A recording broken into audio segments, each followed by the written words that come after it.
Welcome to the Retirement Made Easy podcast, a show created to be your go-to source for straightforward retirement advice. Best of all, it is presented in a language that you can understand. Are you ready for some straight talk on retirement planning without all the fluff? Well, you found the right podcast. Here's your host, certified financial planner, Greg Gonzalez. Welcome to another episode of the Retirement Made Easy podcast. I'm Greg Gonzalez. Thanks for joining me today. On today's episode, I wanted to discuss a question that I have listeners emailing me about. I have pre-retirees asking me this question on a regular basis, I would say, not only those people that are local here to the St. Louis area, which is where my office is located, but with clients in 20 different states, they pose this question to me as well. And that question is, where should we retire? What is the best state or area to retire to? If you were retiring, where would you head? What are other people doing? So on today's episode, that's going to be the first question that we kind of discuss. And then I've got a number of different topics that I wanted to bring up that I think will help you as the listener.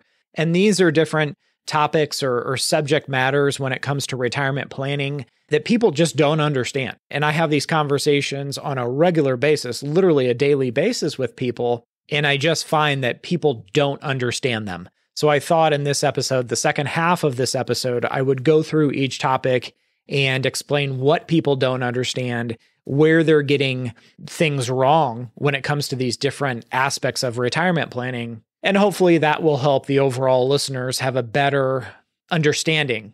And you can use that understanding and put it into practice, so you yourself are better off. And one more thing before we get started on today's episode, we will be having our mid-year market outlook. It'll be released in July.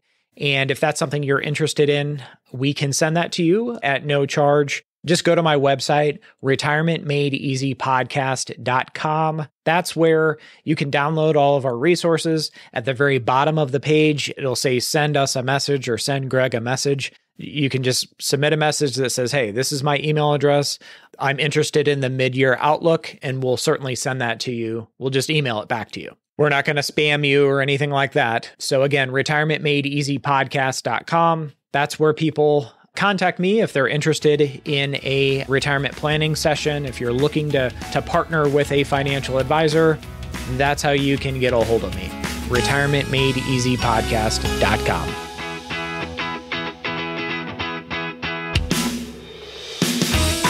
Okay, let's get into the first topic here, but this is a question that I get over and over and over again, and it's, hey, where are people retiring to? Where's the best place to retire, either state or maybe city? And there's a lot of different factors that go into this decision, person to person, because there's certain places that you probably don't want to live. And someone else, maybe your neighbor or your sibling or your coworker, would love to live there. And I'll give you a perfect example. I've had so many clients that go on Alaskan cruises whenever they retire, and they say it is just like the trip of a lifetime. It is just an amazing, amazing trip. Normally they go in the summer months, of course, and I've been to Alaska once, and it was a fantastic trip, but I can tell you I don't want to live in Alaska. It's beautiful there, but I don't want to live there. And there's a lot of different reasons why. One of those is the fact that in the winter, our tour guide was saying that, the sun's only up for a couple hours a day during that time. And it seemed like when we were there in the summer for our vacation, the sun was up 20 hours a day. And that was just something that was a little unusual for me. And there were some other things. The cost of living there is fairly high. Accessibility to healthcare wasn't the best. If you lived in Alaska and you're from the Midwest like I am, I mean, gosh, you'd be a far, far reach from family and friends. So it would be literally uprooting. Now, of course, there's going to be people, a certain number of people, that would love to retire to Alaska. I mean, the scenery there is incredible, and the hiking and all the different things that you can experience in Alaska. I mean, it's a great place. But it's not for everybody. Just like Florida is a wonderful place, but it's not for everybody. But let's talk about the factors that drive people to relocate once they retire. So a lot of people will go to a place like Florida, like Arizona, like South Carolina, or Alabama or wherever it is because of the weather, right? So the seasons, they get sick of the winters, and that's what the whole concept of snowbirds. So wherever you're going, you want to get a good understanding of what the weather is going to be like. And even in the summer, gosh, a lot of people that are here in Missouri that are maybe snowbirds, they come up for the summers. They come up to Missouri, and it's still very hot and humid here. But maybe if you lived in Michigan or Minnesota or somewhere with a maybe more mild summer or a shorter summer, maybe winters you could then spend in Florida or South Carolina. So getting a good understanding of wherever you're going, what the weather is like throughout the year. And as we get older, it seems like the winters are harsher, or they're more difficult to bear. And so I think that's why a lot of people try to look for a warmer climate. But when deciding on a place, weather isn't everything. And just thinking about it, okay, we get older, more trips to the doctor, and maybe healthcare, I think, becomes more and more important to a lot of people. I've heard a lot of people say, your health is your wealth. So access to quality healthcare is one thing that will stick out to places like Nashville and St. Louis, because they do have such great healthcare. And quite honestly, I've had clients that relocate to maybe somewhere in the Southwest in New Mexico, and they're just far from the nearest hospital. And if there is a health event, and you got to really consider the quality and access to good healthcare. And these factors that I'm discussing are in no particular order, but they all need to be considered. And I think why Florida, it has such a high 55 plus population, and there's fantastic hospitals there and good healthcare just because of that. Because, hey, that's where the people are that are going to need the healthcare. So consider next taxes. Taxes, and I'm not just talking about income taxes. Of course, Florida has no state income tax. Texas, no state income tax. And a lot of people across the country, not only retirees, but also people maybe mid-career or something like that, midlife, are relocating to areas for tax purposes. Or one of the major factors might be tax purposes. And these states that have no state income tax, what I would caution you is maybe look at local taxes like sales taxes, property taxes, things like that. Consider all those, because sometimes that makes up for the fact that there's no true state income tax. They get you some way. And along those same lines, the cost of living. Florida has a higher cost of living than a lot of areas of the country. I've had some clients that retired to Florida, spent a couple of years there, and then moved to Georgia, a little north, where the cost of living was lower and property taxes were lower. So let's consider the cost of living. And there's a lot of different articles on the internet. Some of them I don't believe, but nonetheless, an article that I'm going to put in the show notes that everybody can read is the most affordable U.S. states to retire in 2024. It's by the Motley Fool is the crew and the website that is responsible for this.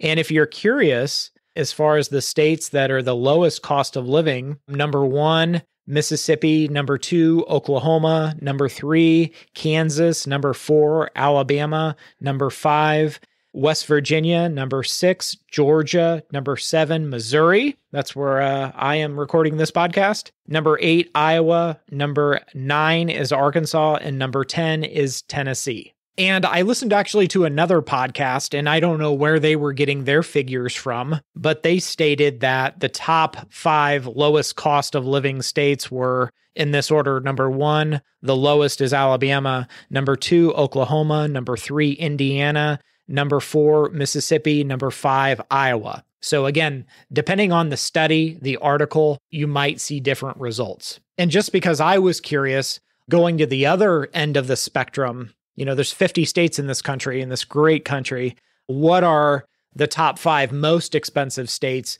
Again, the article or study, some of the states were different, but for the most part, you were seeing California, New York, Oregon, states like that, New Jersey. Now, we don't expect everybody to retire to the lowest cost of living states in these 2 studies, which were Mississippi and Alabama. I actually know someone that actually retired to Alabama or is planning to retire to Alabama. So I found that interesting. But I think it's important if you are going to be relocating, your budget will be different. I think we can all agree in this new environment. So are utilities going to be higher or lower where you're going? Are your taxes going to be higher or lower? What are your grocery bills and things like that in this new environment? Again, higher or lower or pretty close. And if you're moving farther away from family, well, then I would say, okay, if we're planning for a successful retirement and you're going to want to travel to visit family on a regular basis, or maybe quarterly or whatever it is, couple times a year, for birthdays and holidays and special occasions, well, you need to have a travel budget baked into your overall retirement plan. And a lot of people that I run into and talk to, they underestimate what those costs are currently and going to be in the future. Because in my opinion, it only seems like the cost for traveling and staying anywhere, going on vacations, really only goes up over time and gets more and more expensive. Now, if you're retiring to an area that's closer to family and going on vacations and traveling is not one of your goals, well, you might not have much of a travel budget that we need to talk about. So that's the other factor, is how close are you to friends and family? Or do you plan on visiting those people more and more often? And if you are retiring to an area closer to family, kids, grandkids, friends, close friends, relatives, I find you'll be much happier than going to an area where you don't know anybody. And I have mentioned this on a podcast before. I would highly, highly recommend, if you're unfamiliar with the area that you're interested in, maybe renting a condo or staying there for, an extended period of time and talking to other retirees that currently live there to get a sense and an idea of what the life is like there. And maybe there's a better area that they would point you to or direct you to that maybe you might be missing out on. And the last thing that I'll mention, and there's many, many more factors that I'm leaving out, but I didn't want to make this topic the entire extent of today's podcast, but the things that you can do, the hobbies that you can enjoy in this new location. So Florida has a ton of golf courses. So of all of our clients that have retired to Florida, many of them enjoy golfing, and there are an array of different golf courses that they can enjoy. And they can golf virtually the entire year if they choose so down in Florida. Now, the summer months is going to be a little hotter, and maybe they spend some months where they live during their working lives, like if they're here in Missouri. Of course, we have golf courses here, but in the winter when it's 10 degrees out, you probably don't want to be golfing. You'll want to probably be in Florida during those times. So you've got to kind of determine, hey, is this a place I can really call home? And does it allow me to enjoy the things that I'm most passionate about, whether that's a hobby or passion, that gives you the most joy in life? It's kind of like, hey, if I like to fish, I've got to find areas where I can continue to fish. And if I want to fish 3 or 4 days a week, well, maybe I want to go to different lakes. And maybe that person shouldn't live in the desert where you're 200 miles away from the nearest lake. So I hope that conversation has been helpful. Ultimately, it's really you, the individual, the retiree, that has to decide where you're going to be happiest and for what reasons you decide to move somewhere or retire to. Where do you want to ultimately spend those golden years? And what are the reasons behind that decision? And as a retirement planner, believe me, I've had people retire to every part of this amazing country, and they do so for different reasons. So let's switch gears here for a second. And I wanted to go into some topics, if we can, that I just see people on a regular basis get things mixed up, or maybe they're misinformed. One of those is required minimum distributions. And I would bet you almost anything that if we ask questions about required minimum distributions to 100 people on the street or 1,000 people on the street, that more than 80% of those people would get those questions wrong because they don't fully understand required minimum distributions. One of those is an easy question is, hey, when are you required to start taking distributions out of your retirement accounts? And this is a simple question. At what age would you be required to, assuming you were retired? And I would say the most common answer I get is either 70 or 72, which those are no longer correct answers if you were born after 1950. And most of the people answering this question were born after 1950. So if you were born between 1951 and 1959, your RMD age is 73. It is now 73 because of the Secure Act 2.0. And there'll be a link in the notes for the Secure Act 2.0. You can read all about this cumbersome bill. But the other thing that this changed was for the people that were born 1960 or later. Their new RMD age is age 75. And I have never talked to anybody yet that knows this. And this is incredibly important to know. If you were born after 1960, you do not have to start your RMDs until age 75. You are not required to start paying taxes on those IRAs, those 401ks, all the pre-tax money. So this extends the window that you can potentially do Roth conversions for another couple years now. And that should be a part of your retirement plan. Your retirement plan should have a section that covers these required minimum distributions and what they're going to look like when you either turn 72, 73, or 75, depending on your age. And really the big concern there is for your RMDs, what ends up happening is for the people that don't do Roth conversions, that just don't pay attention to it, and then all of a sudden now they got to take their mandatory distributions, well, that's like forced taxation. And now it might throw them into a higher tax bracket, right? So please, please, please, depending on your age, understand when that RMD is going to kick in for you. And while we're on the topic of Roth conversions, I'm going to mention this. I would say the majority of people, greater than 50% here, don't have a good grasp of Roth conversions and what the total tax implications of those Roth conversions will be. They don't really have a good understanding of how much of a Roth conversion you should take in a single year without causing unnecessary other taxes. And what I mean by this, just quite simply, and you almost have to see it, we have an incredible tax software that really breaks this down that a novice can understand. But when you take a big Roth conversion, sometimes it will create more taxability or more taxes on your Social Security. Sometimes it will cause you to pay higher long-term capital gains than you were currently paying. Sometimes it will cause you net investment income tax. Sometimes it will have your Medicare Part B premium. There's what's called an IRMA tax if you have too much income. So really you need to be aware of like the cause and effect. Okay, if I do this, how's it going to impact my entire tax situation for the year? And for some people, they may want to do Roth conversions that we talk to, and we're trying to discourage them from doing it and saying, hey, just be a little patient here. There's going to be a better opportunity in the future, maybe next year, maybe the year after, where it would be in your best interest or a more optimal time to take advantage of those Roth conversions. And sometimes what we'll do is to say, hey, this is what it's going to look like if we do it this year. Look at your entire tax bill. But if we're a little patient, we do it next year. This is the side-by-side comparison of how much taxes you would save, like the tax difference.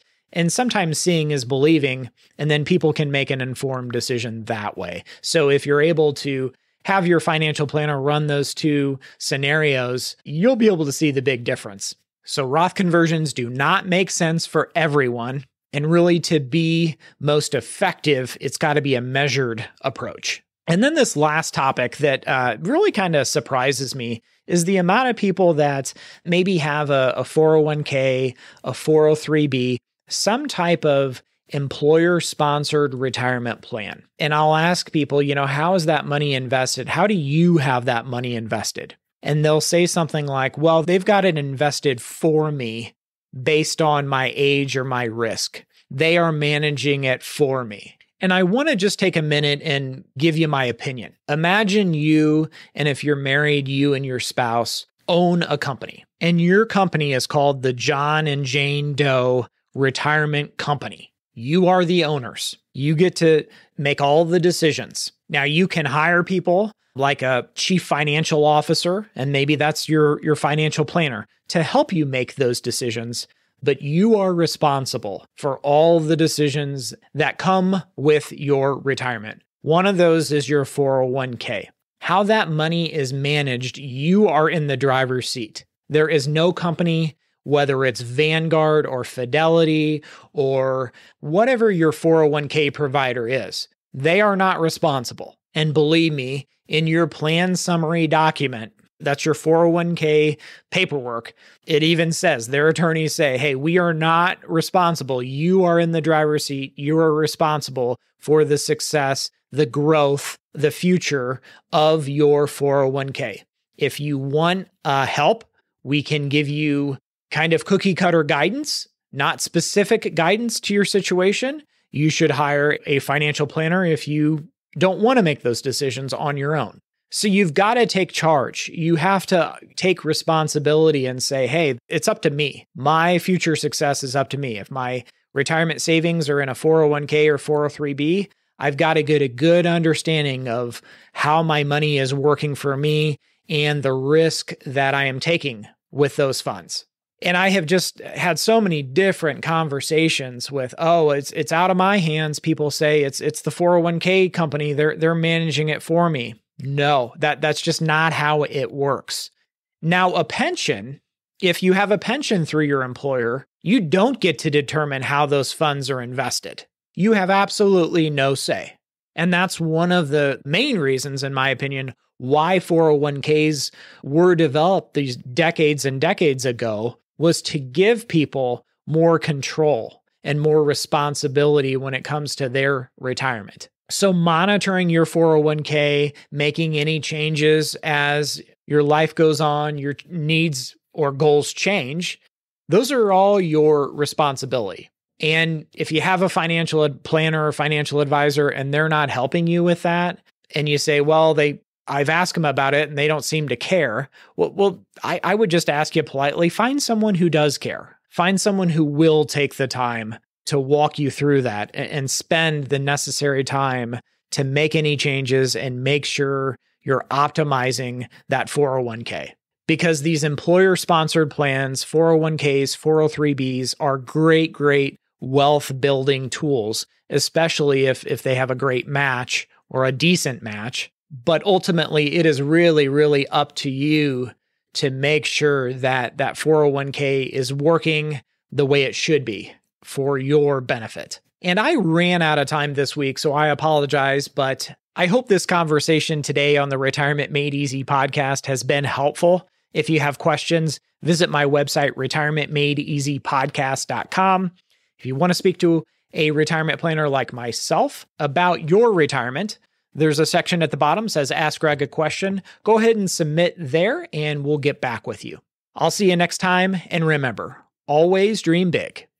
The opinions voiced in this material are for general information only and are not intended to provide specific advice or recommendations for any individual. To determine which investments may be appropriate for you, please consult your attorney, tax advisor, or financial advisor prior to investing. This is a hypothetical example and is not representative of any specific investment. Your results may vary. All performance referenced is historical and is no guarantee of future results. All indices mentioned are unmanaged and may not be invested into directly. The SmartVestor program is a directory of investment professionals. Neither Dave Ramsey nor SmartVestor are affiliates of St. Louis Retirement Advisors or LPL Financial. There is no guarantee that a diversified portfolio will enhance overall returns or outperform a non-diversified portfolio. Diversification does not protect against market risk. All investing involves risk, including loss of principal. No strategy assures success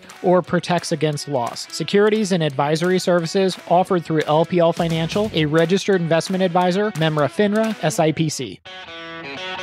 Thank you for listening to the show today. Check us out at our website, retirementmadeeasypodcast.com.